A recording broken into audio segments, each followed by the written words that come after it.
Greetings, your brother John in Christ Jesus.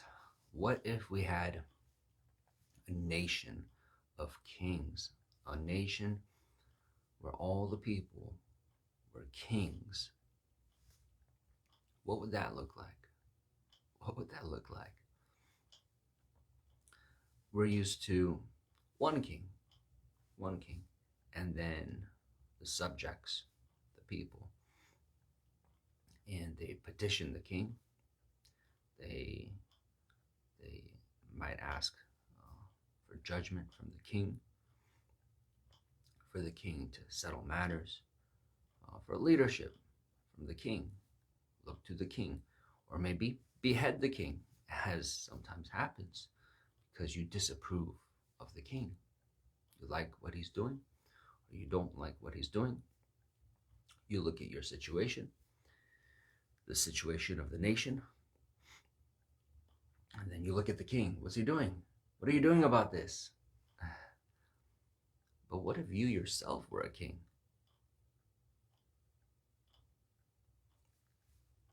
In the wilderness,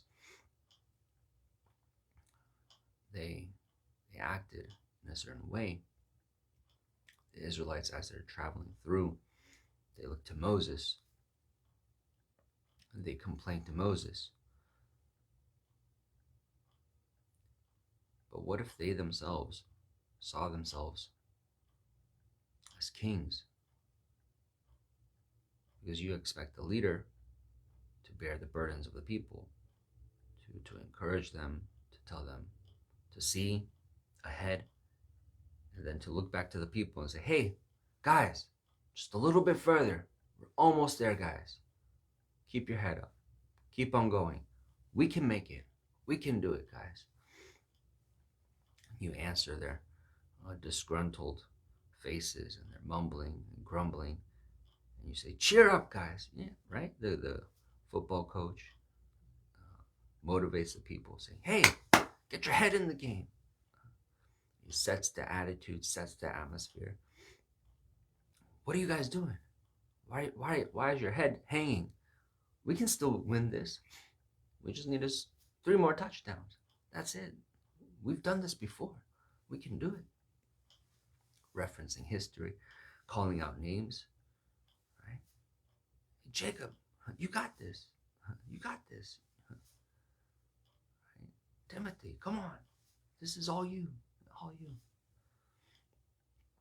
And the kicker, right? So what if the Israelites, each one, carried that sense of responsibility, leadership, role, so that they too, instead of waiting on Moses, dragging on Moses, depending on Moses, could themselves also tell the people around them, hey guys, didn't God promise? Wasn't his word? Didn't he do this for us? So shouldn't we be encouraged? Shouldn't we?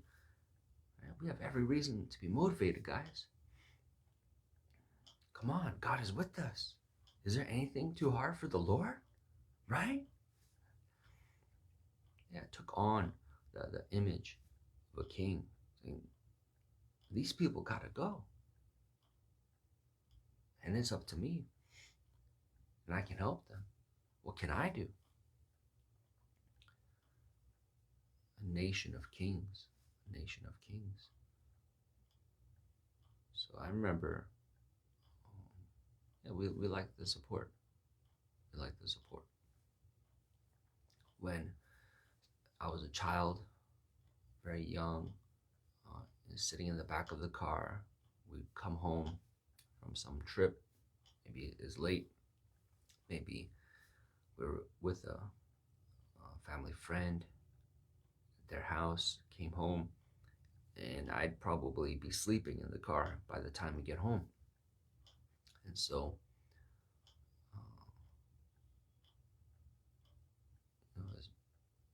my aunt and my uncle, they drive the car, park in the garage, and they get out the car, and I'm sleeping. They're not just gonna close the door and go in the house and leave me in the car in a dark garage. Maybe a few times that happened, but usually they would, if they see that I'm awake, they say, "Hey, we're here. Let's go inside." But if they see that I'm sleeping because I'm small enough, they would carry me. They would carry me and see, oh, he's sleeping. He fell asleep, and just put me in bed. But sometimes I was sleeping, but then I woke up by the time they parked the car. So I was kind of in the middle. Like, yeah, I am kind of sleeping or sleepy, and they're about to carry me, and I sense that they're like, oh, they're trying to carry me, and what would I do? Being awake enough, I could say, oh no, I'm awake, I'll walk. I didn't want to walk. I was sleepy. So I pretended to sleep. Like, oh yeah, yeah, I'm still sleeping. Mm-hmm. I'm 200% sleeping. So that they would carry me. I don't want to walk. I am tired. So that's what I do. Oh yeah, I can't. I can't. So I get this free ride. Yeah, carry me. Put me in bed. Thanks. Thanks. So we can do that. We can do that as a people. Just the government will give you money. Oh, you're poor? You're poor? Here's some money. Oh, oh, really? Because I'm poor? Yeah, yeah. Next year. How about now? You guys still poor? Oh, yeah, yeah. We're poor. Do we do we fit in the threshold? Oh, yeah. You should get money. Here's a handout. Thanks. And you know what? I think I have a prediction. Next year, we're gonna be poor too. Yeah, it happened in COVID, right? When people were getting money, and oh, if you can't work, I mean that's so sad. That would be irresponsible of us not to give you money, because I mean we told you not to work. That's kind of our fault. So here's money for all of you guys, all of you guys. And who still can't work? Me, me, me. I can't. I'm not going to work. I can't. Wow. The job force, the employment pool just decreased. It shrank by a lot. Man, it's short staffed everywhere. Wow, it's just so hard to find employees. I wonder what happened and why. Anyways, here you guys go. Oh, we got to take care of these people. They can't work. They can't go to work. Yeah, I can't go to work either. Oh, here you go. And people are looking left and right. What? No, I can't go to work either. Yeah, give me some of that. And so that's kind of cultivated. That's kind of cultivated. So I understood um, some principles or parenting styles or coaching that was kind of more hands off, because you see that this kind of pattern, and it would seem counterintuitive if you're like a mentor, a teacher, or a coach to be hands off. Like, why? No, no. This, if you're in that position, you're in that role, you think, you want to be more involved. You think the more I put in, the more they'll grow. But sometimes in that role, it's the opposite. No, no, no, no. Don't help so much, right? Because you're training them up to have some skills and motivation and inherent drive. So if you're too involved, especially with your hands, then you're setting up a kind of pattern, an expectation oh, he's going to do it. And they're going to fold their hands. Say, oh, you do it. Oh, I need help. And so sometimes you see teachers purposefully not helping. Um, and of course, there's extremes, right? You could abuse that and just say that's what you're doing and just be neglectful and really not help. But then the wise ones, they're going to give you some kind of time, some kind of room to figure it out on your own. They might say things like, oh, you'll be all right. Or, oh, I can't help you now. Maybe you can figure it out on your own for a certain kind of limited time to give you that opportunity to try it yourself, to figure it out on your own. And sometimes you see that happen, right? That they'd say, teacher, I need help. Oh, actually, never mind. I got it. Great. What if the teacher stepped in too early and just did it for them? Then now that's going to be a lost opportunity. Oh, they could have done it themselves and seen themselves do it and realized, oh, I can do it. And those are very valuable moments and realizations. And the teacher, good teachers, they would be looking out for that and cultivating that. So we have those two kinds of things that are at play at work in people's growth and development and shaping in relationships, in families, in societies, as a nation. All these things that are shaping us and molding us and encouraging us either to diligence or unto laziness, unto dependence or over dependence, because there's a healthy dependence, and then there you have the dependence that's not really productive to you. So God would have us have the right balance of that. Yeah, no, be independent in a right way, be dependent in the right way to the right extent. And any excess could be any number of bad things, right? Lust or laziness or pride, entitlement. But yeah, God would have all of us to be a holy people, a nation of kings. Yeah, what if everyone had the Spirit of God? When God took of Moses' spirit and distributed to the 70, he said, oh, would to God that all were prophets. And that's part of what God promised and what we're seeing today. He's pouring out his spirit unto many. Many are called, and yet few are chosen. Because what do you do with that? Though you have the gifts from God, though you have the Spirit of God, and though you have the admonishment, the encouragement, being told your identity, there's an opportunity to be kings and priests, to be a son of God. But do you walk in that? Can you take that up?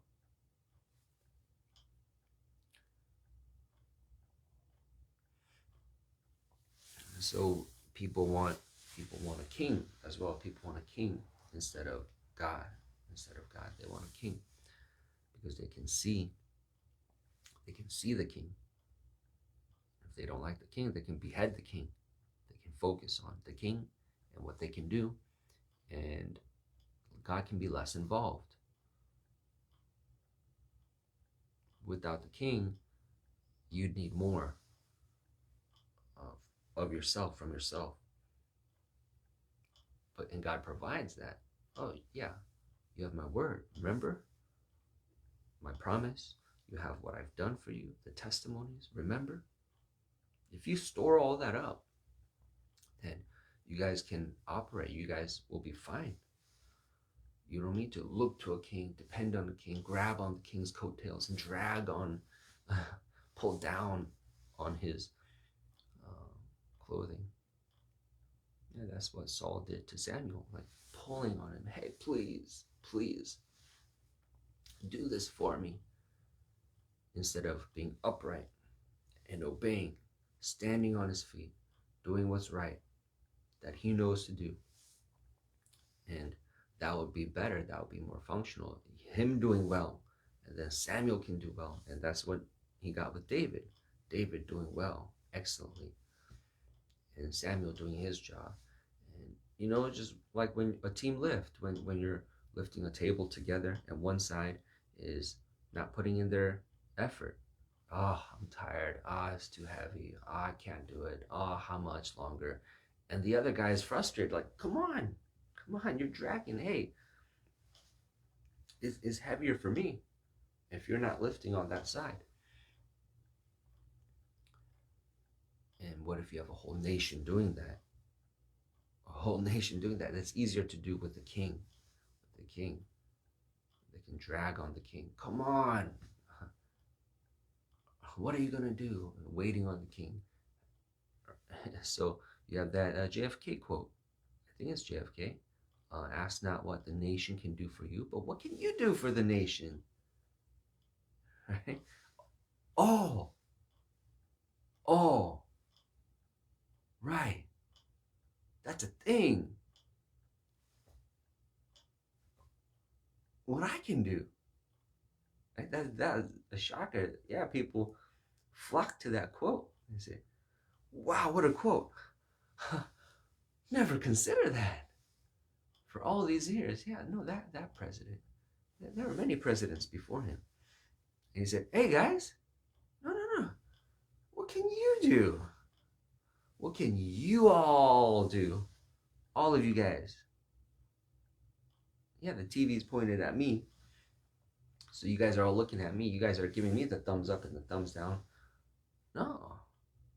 Caesar used to give you the thumbs up or the thumbs down. It would be on you. Did you do a good job?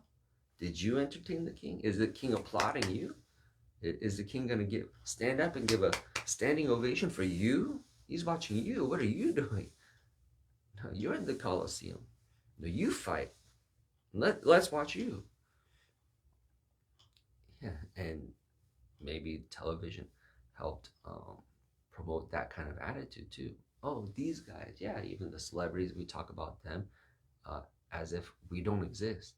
Man, he's so rich and he doesn't give to charity. Oh, what does he do with his money? Oh, he's so irresponsible. They're not morally right. Oh, he's a good person. I like that person. He's really upright, upstanding. He's a model guy. He's right. He's so good. Yeah, they're so busy talking about, and I don't like him though. That's scandal. He didn't handle that well, but he spoke well. Man, he's got such grace and eloquence when he talks and when he handles matters. He did well. She didn't do well, and he's doing good. And I don't like these people, and they're nice. They're pretty good. They're excellent. They're awesome. What about you? Yeah, we forget. Oh, yeah. You can watch TV for hours. You can play games for hours. You look at the screen and you're really involved. Oh, yes. Yeah, you're driving games. Oh. Horror movies. Oh, no. Get them. Yeah, and sports, right? You cheer for your team. And you're engrossed. You vicariously live through them. And you forget. That's uncomfortable. There's a comfort in that. Until when you turn off the TV, it's uncomfortable. Like, it's just me. I don't like this feeling. Yeah. Oh, you got to use your muscles.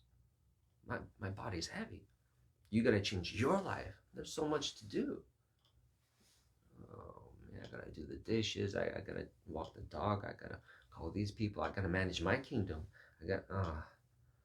It's daunting.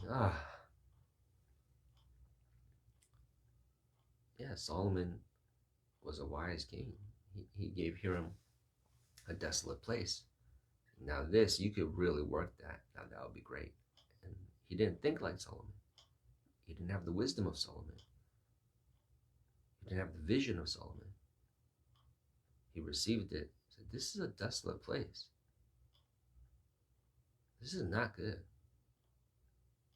But Solomon knew better. Solomon thought, well, if if you're wise enough, this could be really good. But you got to see it. There's some people who flip houses, they'll take a look at the house, everything's broken, but they don't see that. They look at it, oh no, this is going to be great. Yeah, the living room's going to be here, and we could put this kind of upholstery here. That would match with these couches we could put here. And oh, look at that wall space is all cracked and peeling. But that's not what I see, because it's going to be what I make it. It's going to be the effort I put in. They're used to that. No, we're used to seeing broken down places become what we say it's going to be. And that's how God is. He calls things, even though they're not. Something about though they're not, he calls it something else, because he can see the future. He knows the effect of his own word. Oh no, it's gonna be. You guys are slaves. You're gonna be free. You guys are here. You're gonna be in the promised land. You're gonna be in the land of milk and honey. All of you, all of us, all of these guys. Yes, I'm gonna get this whole nation and put it right in there. And you're gonna kick out all these other nations? Yeah, it's gonna happen. It's gonna happen. Just to show you, look, this is the God that's saying this. He manipulates all the human health and the weather and the animals and light and darkness and life and death. He shows his mighty hand. Oh, look, this is the God that's saying this. I can do all this. And yet they ask for a king. They have this God who's leading them, this God who's telling them, I got you. You're in my hands. You're safe. You're secure. I win battles for you. And they still want a king. Why? Because they can't see God. But they have his word. His word is as good as gold. And yet it's not. For them, it's not. No, I want to see the king. I want to see. And so they couldn't enter in because of unbelief. I'm telling you, you don't remember. It's the same God that's speaking to you. Didn't I do that? Didn't I do this? Don't I keep doing this? And yet they're uncertain about the future. So this is 1 Samuel chapter 7. After they get the ark back, because they lost it, because they were disobedient. And they thought, just bring the ark. God can do it all. And God says, no. You guys got to participate. You guys got to be upright. You guys got to be in right standing. You can't just disobey God and then say, God, come here. Bring the ark. No, you're not going to have victory. So they don't like that. They want a king because the king can't see. If you're disobeying or disloyal, you're stealing from the treasury, it's okay. The king doesn't see. The king's still going to fight for me. I like that. I like that setup. I don't like this God who knows that we're disobeying. This God who shows up at the last minute. And yet there's sure victory. This God who tests our hearts. This is too much. Too much. They want to take the kingdom back into their hands. They don't want God to rule over them. And yet, what do they get? Yeah. You vow one thing, and then you change your mind. Both belong to God. So God says, here, you have a king, but I'm still your God. You wanted me to leave. No. You wanted a king instead of God. I'll give you a king and God. Yeah, here's a king. He better be obedient to me. No, obedience is still a requirement. Here's a king, and you guys are still going to fall into bondage and slavery if you still don't obey. That hasn't changed. So that's not what they were asking for. No, we want a king for this reason.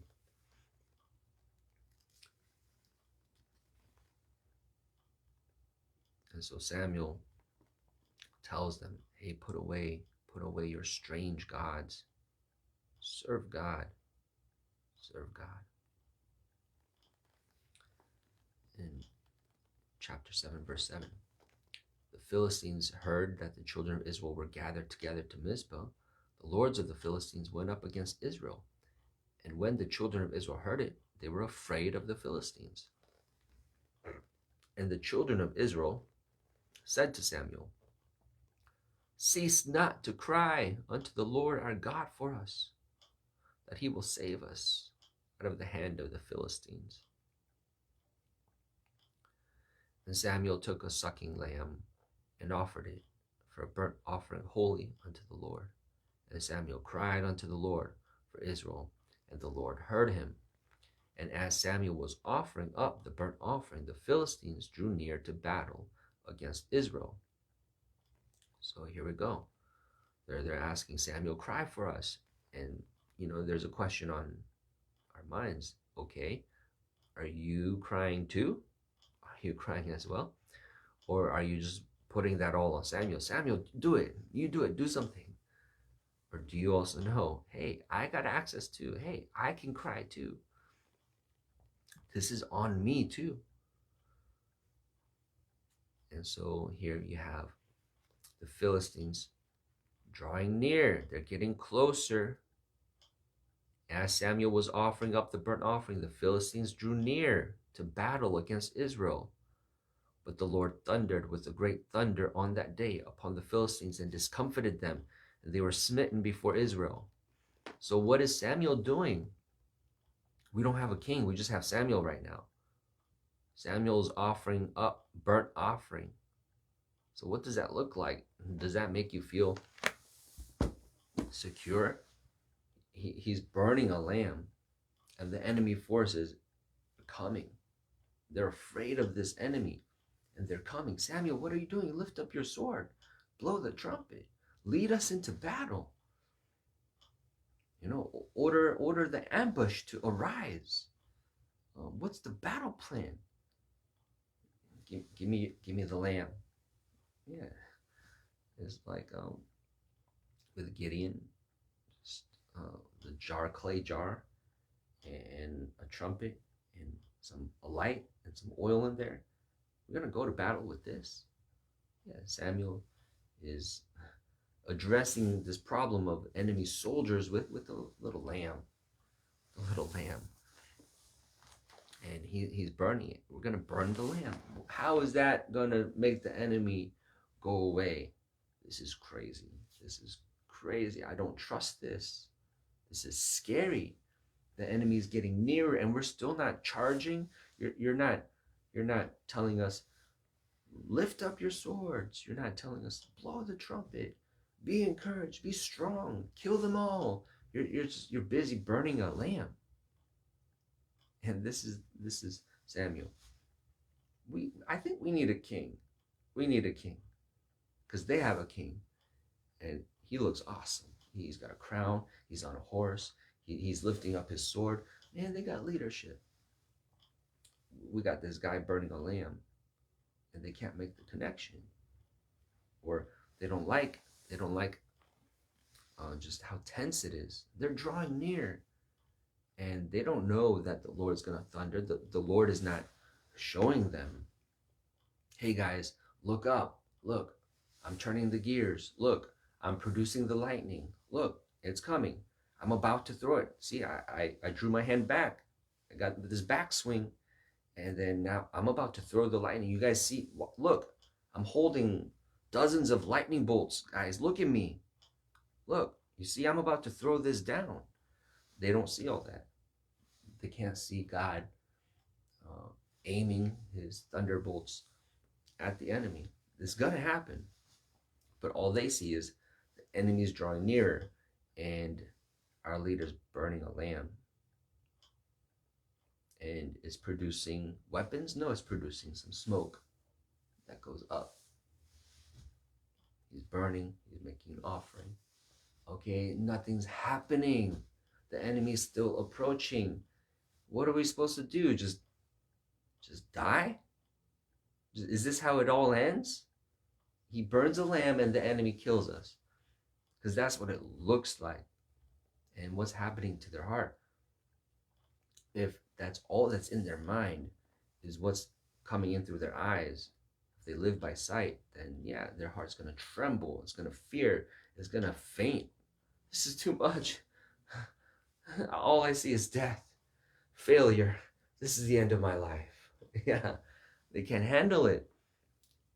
But if they were loaded up, packed full with the Word of God, understanding, remembering, yeah, because that's what God liked Abraham because he knew Abraham would do that. He's going to speak to the children about me. They're going to talk day and night about me when they rise, when they go to bed.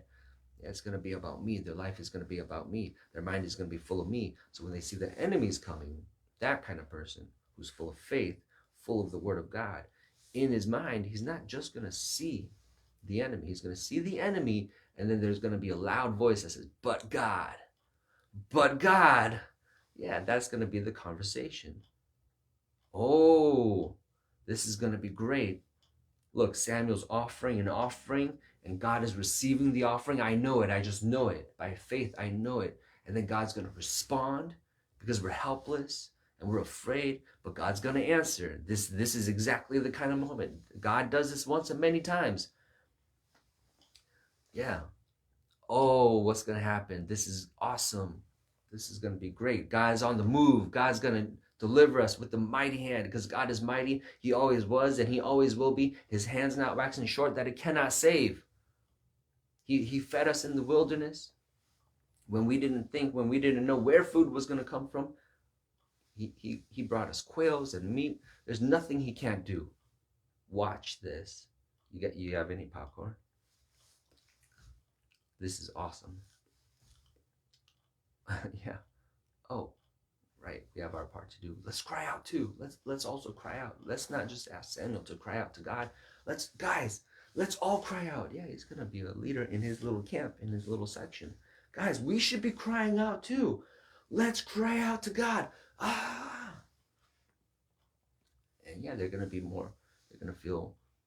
more a part of the work as this thundering comes. Oh yes, there it is. There's God. There's our God.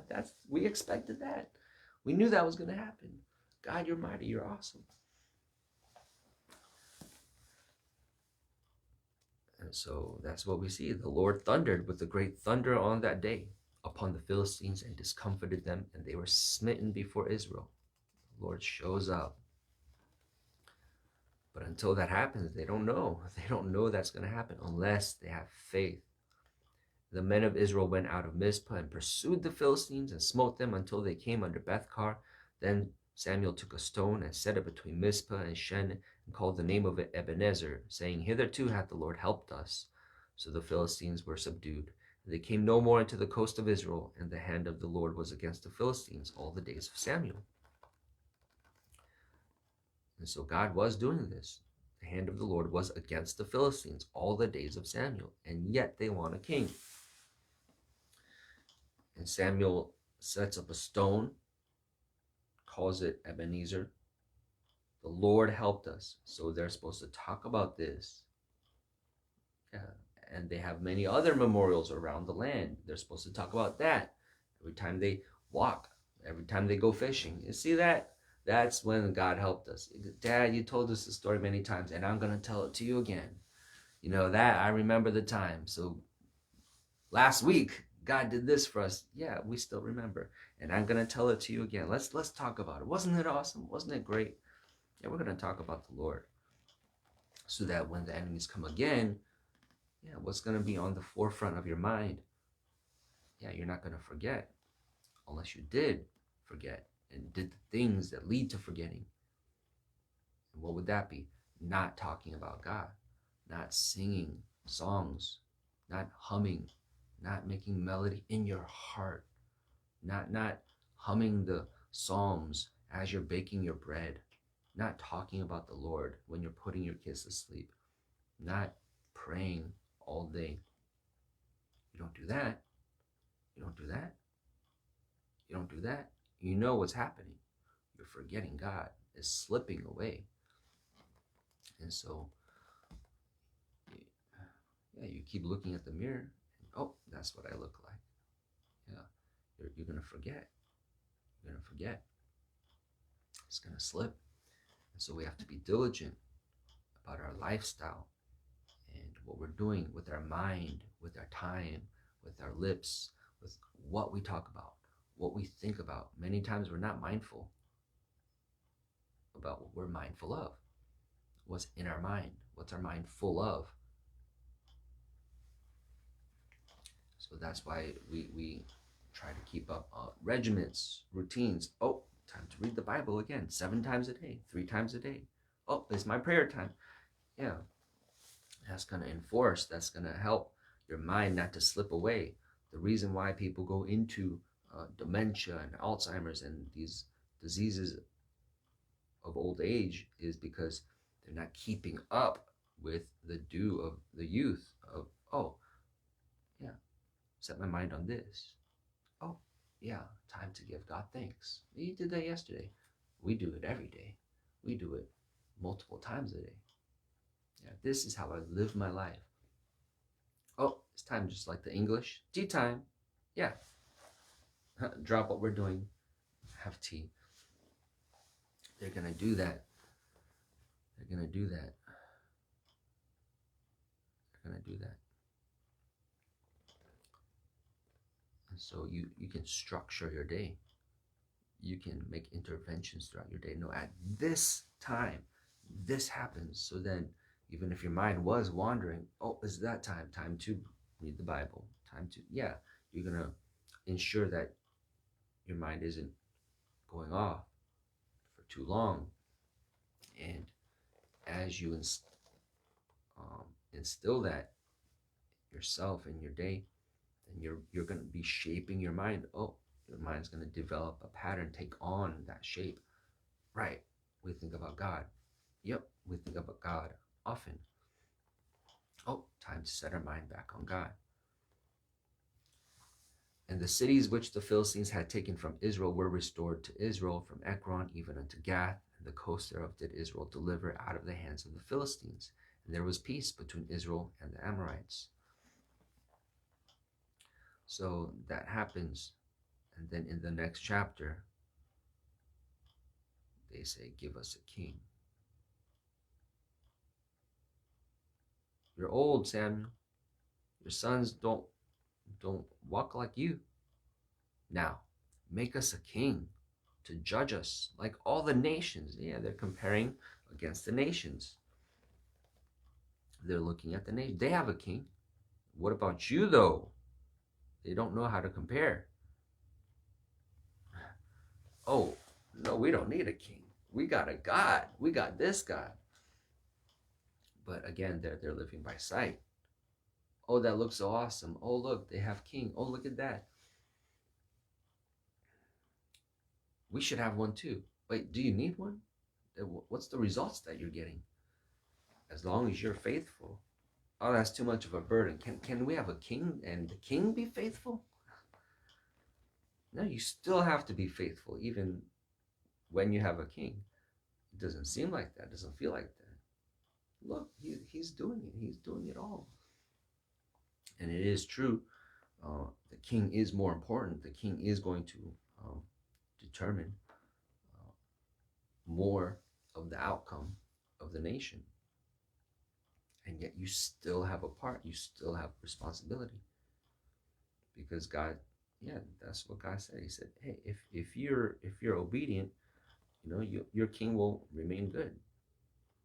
But if you're not, then I'm not going to let your king be good. He's going to go off. So the responsibility is still on you. Still on you. And so that's why, yeah, it's critical to see yourself in the right way. Oh, wait, I'm a king too. He gives me such responsibilities and sees me in such a way. So we can't feel like we're free to relinquish responsibility and not carry the burdens of the mission of God's expectation for you, your city, your region, your church, your generation. That's all on you too. It might feel like a lot. It might feel like, can someone else take this? We want to hide under rankings. We want to hide under other people. We want to shift the blame, shift the work. You see that at the workplace. Can you do this? Isn't this your job? Versus more functional places where, kind of like in baseball, you have if I'm right, maybe the shortstop. There's some principle, some mechanism where they cover for each other. Oh, if you're not there, then I'll move, I'll shift and cover that position or cover that base. And yeah, workplaces where it can be like that, where they understand the shared responsibility and can handle it well if each individual sees themselves in that way as a team. So in Proverbs, it talks about the locusts. They travel with no king. They travel in bands. They don't need a king. It's not like they have a king and they're organized, and then they don't have a king and they're disorganized. No, it's not like that. They remain in bands. How do you remain self-organized? How are you still organized? And so it's a call for us, for people to, hey, no, have it in yourself. Do you need someone to tell you to act right, Yeah, I was impressed by a coworker who was talking to patients on the ward, giving a speech, basically.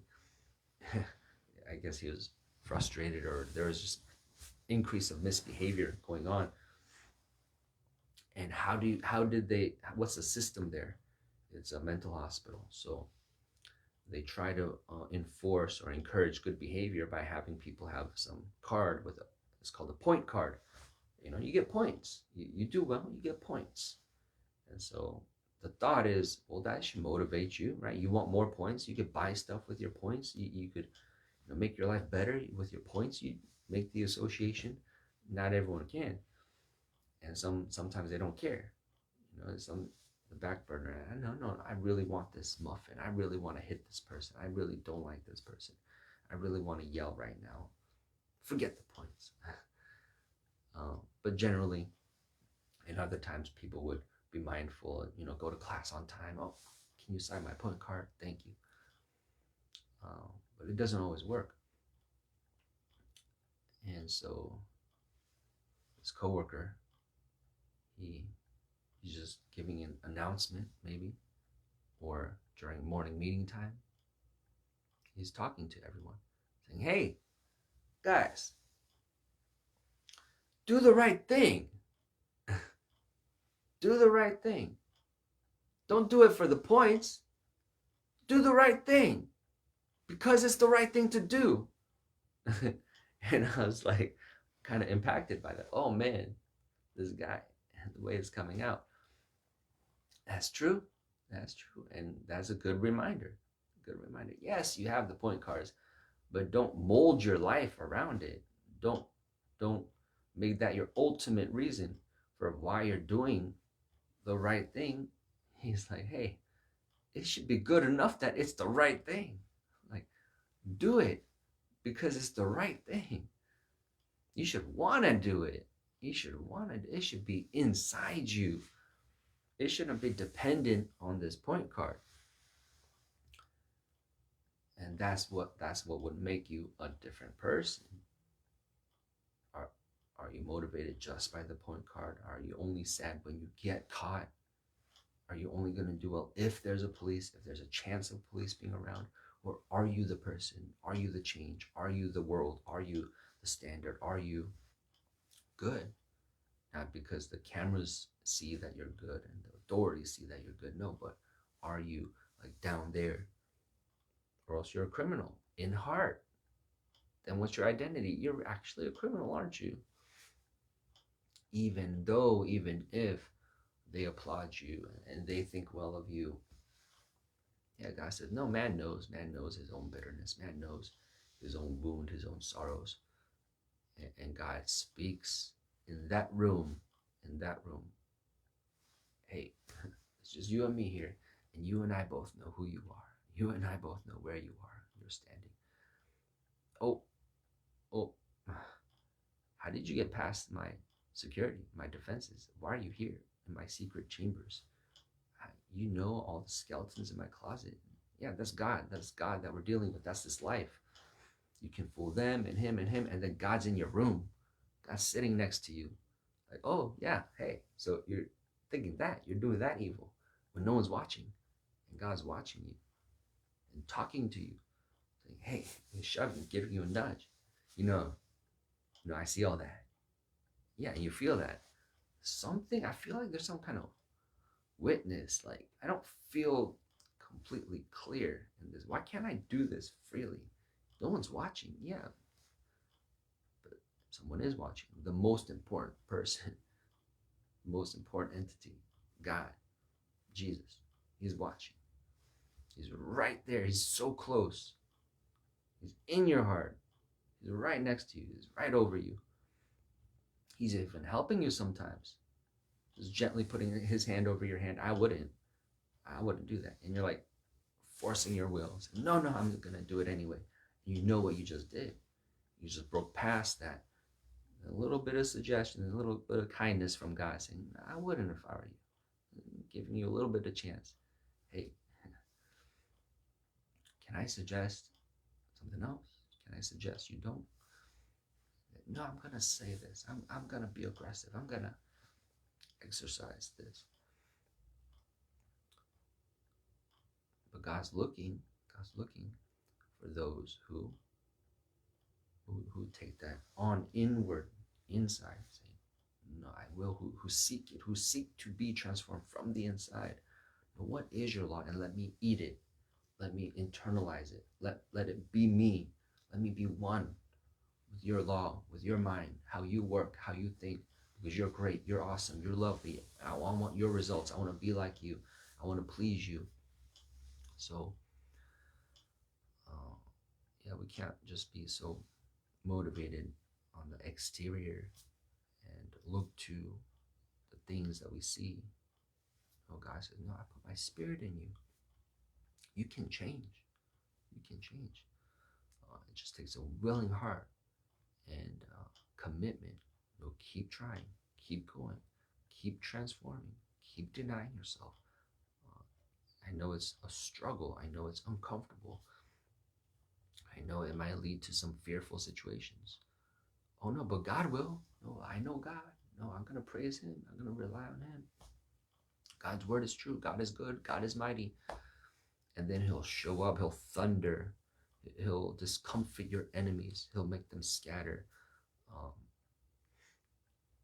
But he's going to show the whole world. Yeah, praise be to God. Glory to God. That's glorious. But he's going to set up the situation first, the scenario. I'm going to get honor. But first, I'm going to put Pharaoh over you.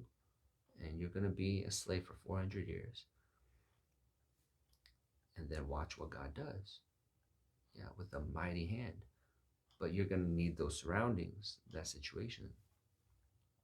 Yeah, when Joseph rises to power, that's amazing. That's glorious. Wow, look what God did. But first he has to be down there for the rise to happen.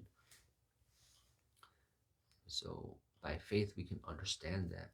We can understand that. Know where we are and not complain. Knowing, oh, here's the enemies. And then rub your hands together and say, oh, and here's God. Usually, yeah, God shows up. Yeah, no, God responds to this. And this is the moment. And then you could call on God. You could ask God. You could look for God. It's just like David did. He was close to God. So when the enemies were surrounding him, he was singing to God. God, the enemies are surrounding me. But I know that you're faithful. Yes, but my deliverance comes from you. And it surely does. Yeah, the sure mercies of David. Oh, God's going to come through. God's going to break through. God's going to. He did, and he will. He does. That's my life because that's God. And my life is with God. I live with God. My mind is always on him.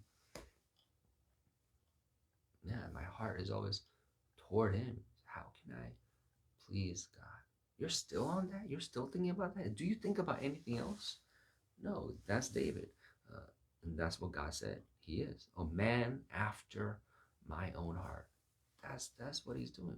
He's after my heart. That's what he's after. And the whole world, the rest of the world, everyone else is after something else. And what's that? It's called self.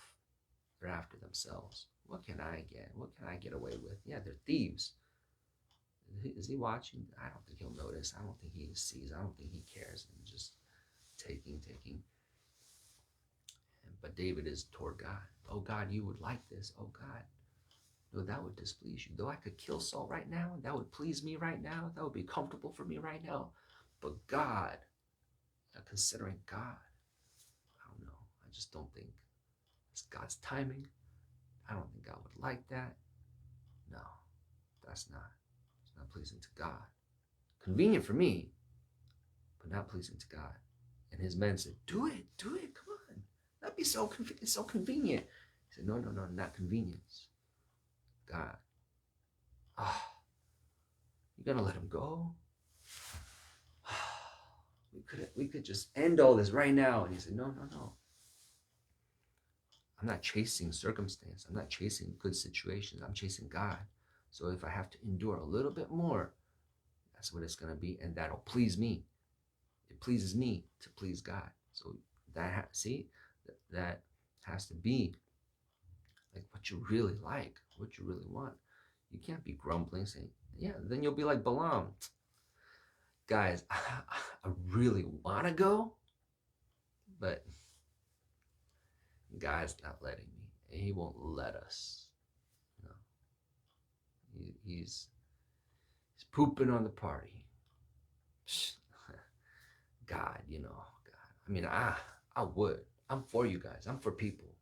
I love people. I love you guys. Just God is just, he's not letting me.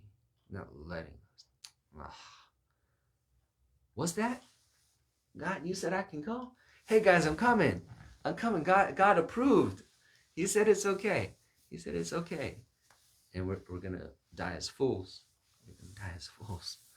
And the king's gonna be upset at you. God's gonna be upset at you. And you're gonna die. You're gonna die because it didn't please you to please God. You weren't one with him. You weren't in the same heart. You were going in the same direction. And so we have to hear, what does God desire? What does God want? How does he want me to be? And then make that our desire. Yeah. As kings and priests, he's calling us to that. Hey, have it in you. Have it in you. You know, you do. Yeah, the King of Kings. That's who Jesus is, the King of Kings. He's calling us to be sons, as kings and priests, reigning and ruling, understanding what's your responsibility, understanding we have responsibilities, and not shying away from that, not trying to hide from it, make excuses, put it on others. No, if it's mine, it's mine. And then God sees, are you doing well? Are you doing well? He puts it on our plate. He puts it in our hands. Here's your cross. Here's your responsibilities. Here's your burdens. Here's your service. Here's your day. And he's watching, and he's going to judge. Okay, let's review that. Did you do well or not well? Well or not well? And so we're mindful of that. And that's how we live. We're pursuing Jesus after his heart. And yeah, not being lazy. Saying someone else do it. Someone else make things better. It's your fault, and we'll fail like that. That's how we fail. How we fail. Just judging others, thinking, well, he failed. He did well. He didn't do well. And totally forgetting, ignorant of, falling behind. Oh, wait, my business. I gotta mind my business. You have business. It's the Father's business. And so that's what we're shifting into, to have that more and more totally, fully, and fulfilling it, so that we can see a good end that God promises if we fulfill our promise, our end. So let that be an encouragement as we go into this day, live this day, the next 24 hours, mindful of God, the will of God, to please Him, so that He can shine on us, so that His countenance can turn to us, so that we can have Him smiling on us and us smiling unto Him. Have Him being our chief joy, have Him being our strength. With that, we can go and do and prosper. In Jesus' name.